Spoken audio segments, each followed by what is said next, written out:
Hi everyone, welcome back to Cooking Club. I hope you are very excited.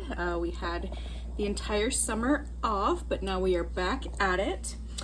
What we are making today is smashed potatoes. And so a couple of things we're doing. I started to pre-boil my water just because it kind of takes a little bit of time to get there. So I am at like slightly over a quarter of a pot of water because we're using very small potatoes. We are using Yukon Gold, and so these are very, very tiny, so they don't need a ton of water, but we are going to boil them for about 25 minutes. The biggest thing here is that you'll want to make sure that you don't run out of water while you're boiling, and we don't need it to be a super big boil. It just needs to be boiling enough consistently. I always put salt in my pot of water when I boil things like noodles or potatoes or anything. It just helps with the flavoring. So what we're gonna do is, now that I have my water is at a good boiling point right now, I'm gonna put these in. But one thing that I want you to make sure is that you wash your potatoes really well first. They are dirty, it's a potato, so you need to give it a really good scrubbing beforehand. And I believe I sent home roughly 8 to 10 to each of you. I'm just using whatever I've left. Looks like I've got 4, 6, 8, 10, 11. And so now that I have a good boil, be very careful when you put these in. And you might want to get the help of the adult in your household. We're gonna boil these for probably 20 minutes or so and see where that gets us. The boiling kind of slowed down when I put them in there. I might end up adding a little bit more water, we'll see. You'll notice that as you add more potatoes, the water is going to rise because you're taking up more space in the pot. The next thing that you want to do is make sure that your oven is being preheated to 425 degrees. That is a lot higher than what we would do when we're baking, but mine is going right now. It's not quite there yet, but by the time the potatoes are done boiling, my oven will be at 425. And then I'll show you a few other things that we're gonna wanna get ready. You're gonna want a heavy glass. This is going to serve two purposes for me. One, I'm going to use it to smash the potatoes when they're done boiling. And two, I'm going to melt my butter in it because I like melting in glass. I feel like it melts a little bit more evenly. You'll also need a spoon or a pastry brush. I don't know where my pastry brush went, so I'm gonna use a spoon. And then I sent you each home a little, kind of like a little cup of the seasonings. So what we have going in here is a mixture of a few different things. We've got half a teaspoon of oregano and half a teaspoon of thyme. And then we have a quarter teaspoon of rosemary, sage, and garlic powder. And then the other two things you'll need are just salt and pepper. And if you're making this again on your own, you'll want some measuring spoons to measure out what I just mentioned to you. But for right now, I'm gonna let my potatoes boil, and then I will see you back here in about 20 minutes. Again, don't leave them super unattended. You can walk away, but periodically you'll want to check on them and make sure that your water hasn't boiled down too much. And then make sure you get your oven going for 425 degrees so that we can pop them in as soon as we're ready. I'm going to prepare a baking sheet as well, lined with parchment. And 420, 425 is kind of that maximum limit for parchment paper as well. So I will see you in slightly less than 20 minutes and we'll go from there. Okay, so my potatoes have been boiling for about 23 minutes. So I can poke them and they're soft. And you can see some of my water did evaporate in there, like I was mentioning earlier. So what I'm gonna do now is just go strain them really quick over the sink. Got my strainer clipped on. Give me 1 second. Also be very careful. For those of you that are new to Cooking Club this year, when you pick up pots like this part still gets warm. So you might need the help of the adult in your household, or use, you know, if you have some little grippers or a towel to grab like this. Mine isn't too terribly hot, but if you don't have like the rubber or silicone coating on your pot handles, just be really careful, okay?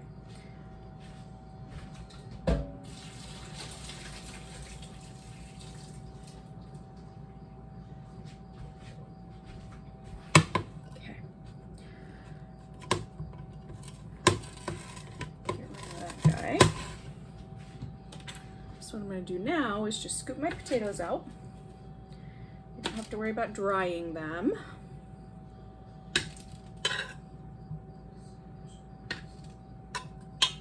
If you're using a metal spoon, be very careful not to scratch your pots. Trying to be extra careful right now, but you can hear it's clinking down there a little bit. When you're using a coated pan like this, if it's not stainless steel, you want to use not metal in it. It needs to be some sort of rubber, silicone, spatula. Oh, found my pastry brush, by the way. Something that's this material that's not a metal, material, because that will cause scratches. So I'm gonna move that out of the way really quick. Move you up a little bit closer. And then when you're working on your stovetop, just be very careful to not burn yourself on the hot part that you were using before. So now what I'm going to do, be careful, these are very hot when you touch them. I'm just going to kind of line them up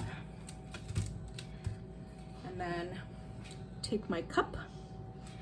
And when you go to smash them, if you smash them and leave them a little bit thicker, they're going to come out fluffier. If you smash them to a thinner size, they're going to be crispier.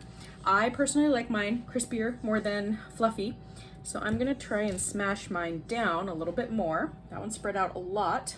Let me show you. So there's that. Then I'm gonna smash another one, and that one was larger. So that one, this one was much easier to smash than the first one. You'll notice that. This little tiny one, that one's smashing really easily.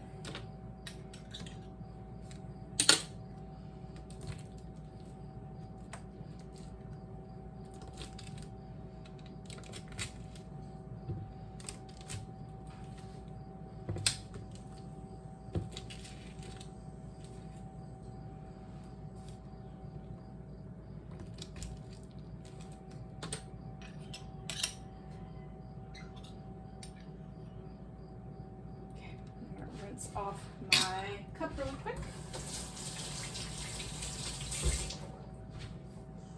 As I told you, I was going to use this for 2 uses.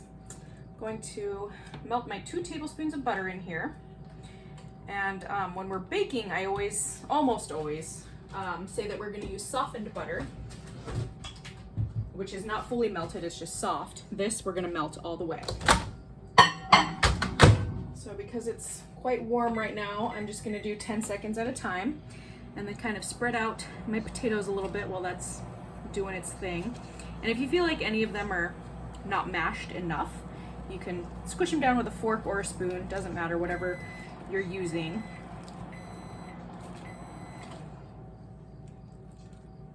And then this is going to go back in the oven for a pretty decent amount of time.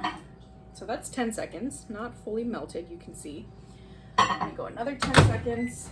And one thing I always talk about every year is when you're melting the butter in the microwave, it kind of pops sometimes. So if you do it for too long, this one might pop. Oh, we're okay on that one. So the butter is fully melted now. And what I'm gonna do is take my pastry brush. You can also use your spoon, I'll show you both ways. And you're just gonna scoop up a little, and we're gonna drizzle it on the potatoes.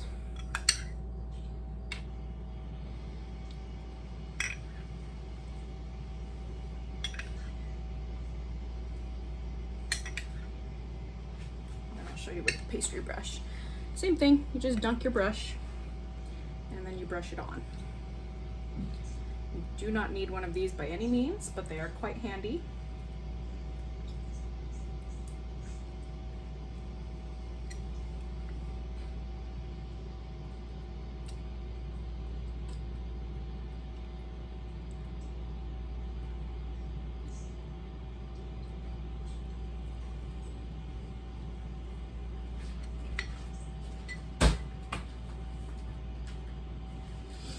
All right.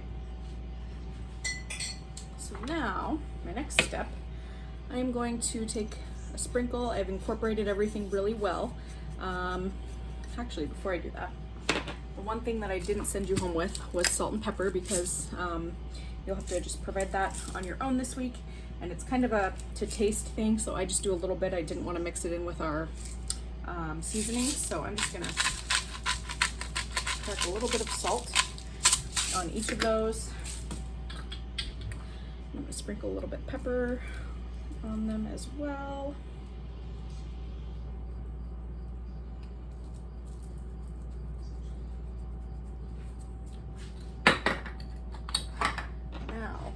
I'm gonna take these, and you just want to make sure the little cup I sent you is really well mixed together. And you're just gonna take a pinch and start spreading it around. You don't have to use all the seasoning, you can, but you don't have to.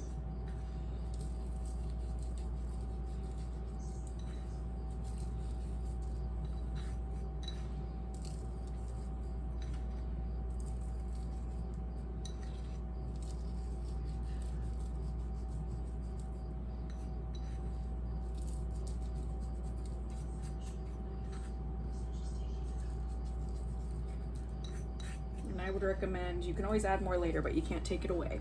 So I would recommend doing less if you're unsure about the amount of seasoning to use. Because you can put more on when we're done, but once you've done it, you can't undo it. So what I'm going to do now is pop these in the oven. We're gonna start at 30 minutes. We want them to get a little bit crispy. So that's why we've boiled them, and then we've cooked them, you know, we will have cooked them for about 30 minutes, but that's gonna be, I'm gonna check them halfway through at 15 minutes, but I'll give you a close-up of what they look like before we pop them into the oven. So that is just boiled. They're still a little too firm to go ahead and eat, but very good with all those spices and seasonings on them. So I'm gonna pop these in. I will check on them at the 15-minute mark, pop back on, see what they look like, and then we will go from there. See you very shortly. Okay, so this is after 15 minutes. I'm just gonna poke it with a fork so you can see they're getting a little bit softer. Let's poke that piece right there. So much softer, but still not quite ready. You can see this piece is larger. Remember how I said if they're thicker, that's going to take longer to cook, and they're not going to get as crispy. They're going to stay fluffy. So pieces like this, these bigger ones, they need just a little more time. But it's only been 15 minutes, like I said. So we'll go another 15, and then if we need to go up to 40 or 45, we'll do that as well. So I'm going to pop these back in, and then we'll check again in 15 more minutes. Okay. So here's after 10 more minutes. You can see that some of our edges are starting to get a little bit crispier. So this is definitely mashing much nicer than it was before. This piece is still, because it was thicker, it's taking a little bit longer to mash, but it's still plenty soft. For me personally, I am probably going to pop them in for about 10 more minutes, and that'll bring us to a total of 40 minutes, just because I want them to be super soft. But that's just a personal preference. You could be done after this step, so you're just gonna wanna kind of judge that texture by the fork and see what you think and what your household family members think, and you can make that decision. But I am going to do 10 more minutes, and then we'll pull them back out and see. Okay, so here's our last 10 minutes, and here's that one that was like pretty hard before, and it looks like it's softened up very nicely. So you're gonna wanna let these cool a little bit, and then see that one, I got to poke right through it. It's nice and soft. That was one of the thicker pieces. This is how I like them, to be just a little bit more crispy on the skin. Again, which is why you wanna wash them really well in the beginning, because you eat all of it. So for me, this came out really well, and you're gonna just want to let them cool a little bit, and then serve them while they're still hot but not piping hot, because they've been baking at 425 for 40 minutes. So that is it for this week. I do hope that you have enjoyed this recipe, and let me know what you think. Please send me an email if you have any questions, but overall I think this one came out really well for us, and I look forward to seeing you all next week. Have a great one, and I'll see you next time. Bye.